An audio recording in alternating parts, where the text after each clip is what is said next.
Hello friends, welcome back to my channel. आज मैं बनाने जा रही हूँ लच्छा पराठा। ये बहुत ही टेस्टी और मैंने यहाँ पे हेल्दी तरीके से बनाया है, तो इसलिए मैंने यहाँ पे सिर्फ गेहूं के आटे का यूज किया है। तो चलिए आप लच्छा पराठा बनाना शुरू करते हैं। सबसे पहले मैंने यहाँ पे एक बड़ा बाउल लिया है। अब इस बाउल में हम डाल देते हैं 1 कप आटा। मैंने यहाँ पे सिर्फ आटा का यूज किया है, आप चाहे तो आधा आटा और आधा मैदा का यूज कर सकते हैं। अब इसके बाद हम इसमें डाल देते हैं आधी छोटी चम्मच नमक, या फिर आप अपने टेस्ट के अकॉर्डिंग नमक डालें। इन सबको एक बार मिक्स कर लेते हैं। अब इसके बाद हम इसमें थोड़ा थोड़ा करके पानी डाल देते हैं और आटा गूंद लेते हैं। हमें यहाँ पे जैसे नॉर्मल चपाती के लिए आटा गूंदते हैं ना, उसी तरीके से आटा गूंद कर लेना है। मैंने यहाँ पे हेल्दी तरीके से बनाया है, इसलिए मैंने सिर्फ आटा का यूज किया है। आप चाहे तो मैदा का भी यूज कर सकते हैं। नॉर्मली लच्छा पराठा मैदा का होता है। तो ये देखिए यहाँ पे मैंने इसे अच्छे से गूंद लिया है। तो ये देखिए यहाँ पे आप देख सकते हैं ना कि हमें इतना सॉफ्ट आटा गूंद लेना है। तो अब हम क्या करते हैं ना कि इसे कवर कर देते हैं और 15 से 20 मिनट के लिए रख देते हैं, ताकि आटा सॉफ्ट हो जाए। 15 मिनट हो जाने के बाद मैंने ढक्कन हटा दिया है। हम यहाँ पे फिर से एक बार गूंद लेते हैं, ताकि जो आटा है वो थोड़ा सा चिकना हो जाए। अब इसके बाद हम इसकी लुई बना कर लेते हैं। तो हमें यहाँ पे नॉर्मली चपाती के लिए बनाते हैं उतना ही लुई बना कर लेना है। तो ये देखिए यहाँ पे मैंने 1 लुई बना कर लिया है। तो हम इसी तरीके से बाकी की लुई बना कर लेते हैं। तो ये 1 कप में 3 लुई बन चुके हैं। तो अब चलते हैं अगले प्रोसेस में। लच्छा पराठा बनाने के लिए सबसे पहले मैंने यहाँ पे एक रोलिंग बोर्ड लिया है। अब इस बोर्ड पे हम रख देते हैं 1 लुई। अब इसके बाद हम इसके ऊपर डाल देते हैं सूखा आटा। मैंने यहाँ पे आटे से पराठा बनाया है, आप चाहे तो तेल से भी बना सकते हैं। अब हम इसे अच्छे से रोल कर देते हैं। हमें यहाँ पे इसे पतला रोल कर देना है। हम जब रेस्टोरेंट में लच्छा पराठा ऑर्डर करते हैं ना, वहाँ पे मैदे का बनाया होता है। तो हम यहाँ पे हेल्दी तरीके से बना रहे हैं, तो हमें यहाँ पे इसे पतला रोल कर देना है। हम यहाँ पे जितना पतला रोल करते हैं ना, उतना ही हम इसका फोल्ड कर सकते हैं और उतना ही लच्छा पराठा का लेयर्स ज्यादा दिखते हैं। तो इसलिए हमें यहाँ पे इसे ज्यादा पतला रोल कर देना है। तो ये देखिए यहाँ पे मैंने इसे पतला रोल कर दिया है। अब इसके बाद हम इसके ऊपर डाल देते हैं तेल। तो हमें यहाँ पे करीबन 1 से 1.5 चम्मच इतना तेल डाल देना है।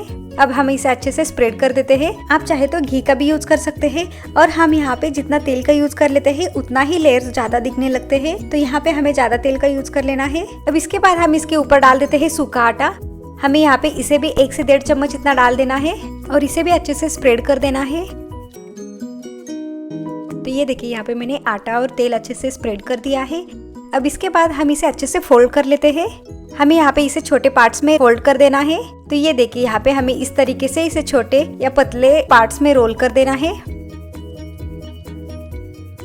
तो ये देखिए यहाँ पे हमें इस तरीके से इसे अच्छे से फोल्ड कर देना है और इसे थोड़ा सा प्रेस कर देना है। तो यहाँ पे मैं आपको 2 तरीके से फोल्ड करना बता देती हूँ। तो ये देखिए यहाँ पे हमें इस तरीके से आप चाहे तो फोल्ड कर सकते हैं, या फिर आप चाहे तो ये सेकंड तरीके से फोल्ड कर सकते हैं। तो ये देखिए यहाँ पे सबसे पहले हमें इसे उल्टा कर देना है। इसके बाद हमें इसे थोड़ा सा रोल कर देना है। फिर इसके बाद हमें इसे उल्टा कर देना है और इसे रोल करते रहना है। आपको जो इजी लगे आप उस हिसाब से इसे रोल कर सकते हैं, लेकिन याद रहे कि हमें इसके छोटे पार्ट्स में फोल्ड कर देना है। अब हम इसे थोड़ा सा प्रेस कर देते हैं। अब हम यहाँ पे इसे फोल्ड कर देते हैं। तो ये देखिए यहाँ पे हमें इसे राउंड शेप में अच्छे से फोल्ड कर देना है। तो ये देखिए यहाँ पे आप देख सकते हैं ना कि मैंने इस तरीके से इसे अच्छे से फोल्ड कर दिया है, और यहाँ पे जो एंड पार्ट है उसे थोड़ा सा चिपका देना है। तो ये देखिए यहाँ पे मैंने इस तरीके से इसे अच्छे से फोल्ड कर दिया है। तो यहाँ पे 1 लुई बन के तैयार है। तो हम यहाँ पे इसे साइड में रख देते हैं और इसी तरीके से हम दूसरा लुई बना कर लेते हैं। तो हम यहाँ पे दूसरा लुई लेते हैं, इसके ऊपर सूखा आटा डाल देते हैं और इसे अच्छे से स्प्रेड कर देते हैं। और अब हम यहाँ पे इसे अच्छे से रोल कर देते हैं और हमें यहाँ पे इसे पतला रोल कर देना है। तो ये देखिए यहाँ पे मैंने इसे अच्छे से पतला रोल कर दिया है। तो अब इसके ऊपर हम तेल डाल देते हैं।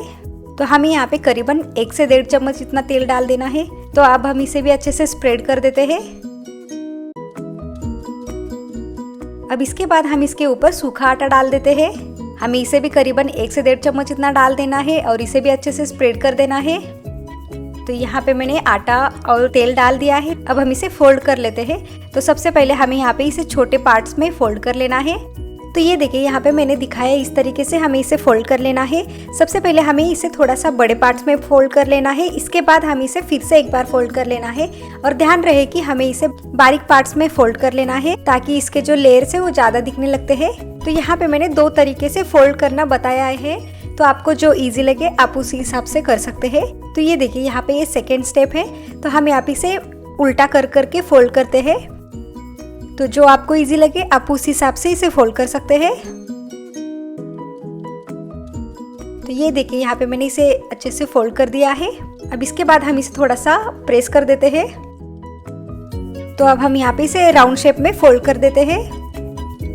तो ये देखिए यहाँ पे मैंने दिखाया ना, इस तरीके से हमें इसे फोल्ड कर लेना है और जो एंड पार्ट है उसे यहाँ पे चिपका देना है साइड में। तो यहाँ पे ये दूसरी लुई बनके तैयार है। तो हम इसी तरीके से बाकी की लुई बनकर तैयार कर लेते हैं। अब हम इसका पराठा बना कर लेते हैं।